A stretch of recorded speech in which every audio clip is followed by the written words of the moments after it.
Hi everybody, it's me, LisaT, coming at you with some positive energy.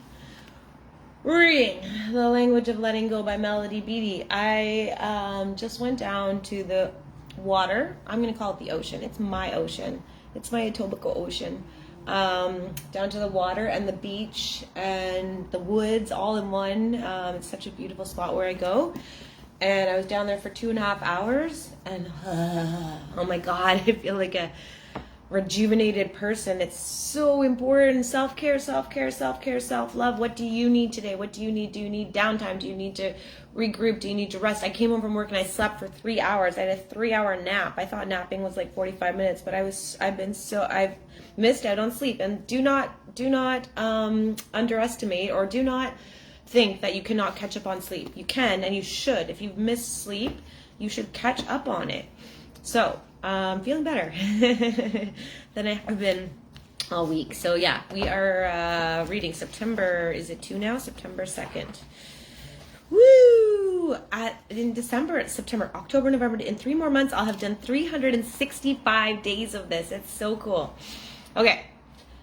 Woo! September 2nd, detaching with love with children. Detaching with love with children. So if you have a child, this literature was written for people who go to Al-Anon meetings, for people who are have a family member or a spouse that is an alcoholic. So it was written for people that's where the codependency was, where it was with people would think, like a parent would think, I can change my child. I can change if I just say the right words or I give the right I can change that they're an alcoholic. And so and they thought of, so this book was written to let people know that you can't, it's basis of so many it's a main concept, right? We can't change other people. That's the Serenity Prayer. God, help me to accept the things I cannot change and the courage to change the things I can.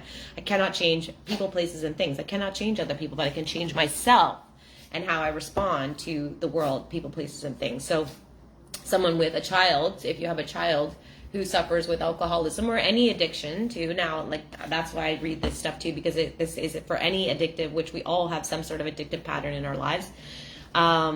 So if you have a child who has an addiction, if you're constantly thinking about them, constantly worried about them, and constantly trying to maybe give them a soft place to land and all these kinds of things that parents do out of love, but it doesn't serve the child. Mostly if you can look deeply, a parent is usually doing those things out of guilt. They feel better. The parent feels better if they just let the child keep on, coming back home when the child is, destroying the car or whatever, instead of letting the child fall flat on their face, hit a rock bottom, and then make a change for themselves. As long as the child, a child with an intense addiction problem, if they always have a soft place to land and always have someone to save the day, then they're never going to make a change. Why would they?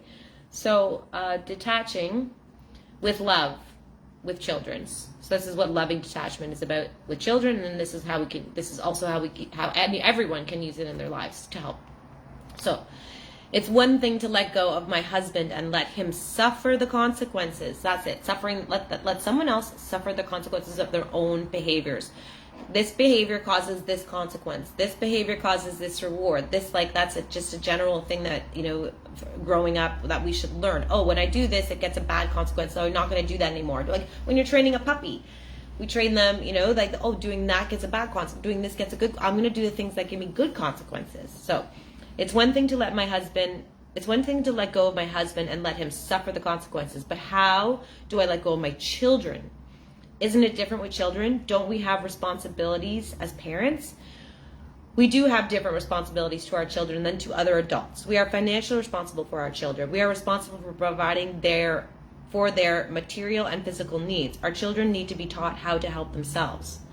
From tying their shoes to making social plans, they need our love and guidance. They need consistent enforcement of boundaries once we've established limits. They need a supportive, nurturing environment in which to grow. They need help learning values. But we are not responsible for controlling our children, the big C word.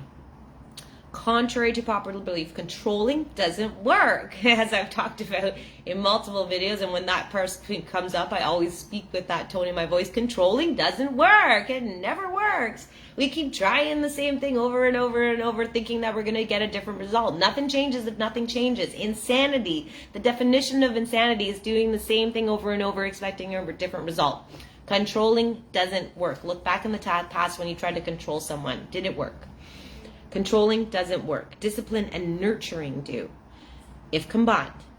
Discipline with nurturing combined. I just was speaking the other night and I was talking about discipline. Once my mother died, I never got discipline from my father. And I don't think he could bear to give me a disciplinary action because he couldn't bear it for himself because of his own pain from watching his daughter lose, from losing his wife and then watching his daughter lose her mother too. So he didn't discipline. And I speak about that when I'm sharing with people about how, discipline, I was desperate for discipline. I was desperate for it. I couldn't ask for it, but I was desperate for it. So discipline with nurturing. We need the discipline with nurturing. And I eventually got that in my 30s. Thank you.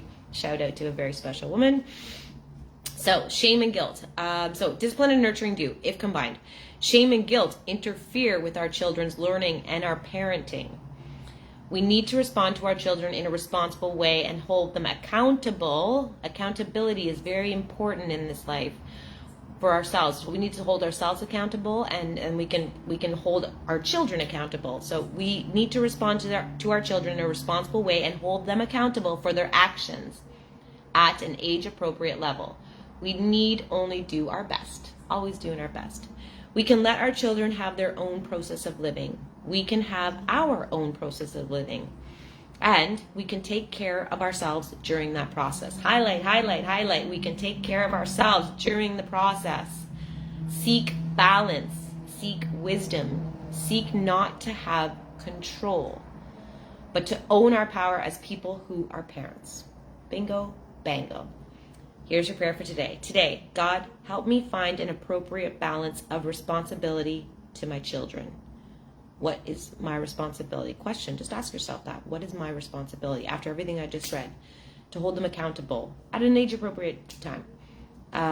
To nurture them, to discipline them. Give them a positive, nurturing environment to grow.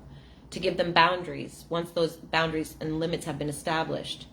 To give love, guidance, consistent enforcement of boundaries, etc., okay? Just a rehash there. So today, God, help me find an appropriate balance of responsibility to my children. Help me parent through nurturing and discipline instead of control. Amen. Thanks for watching. Love you all.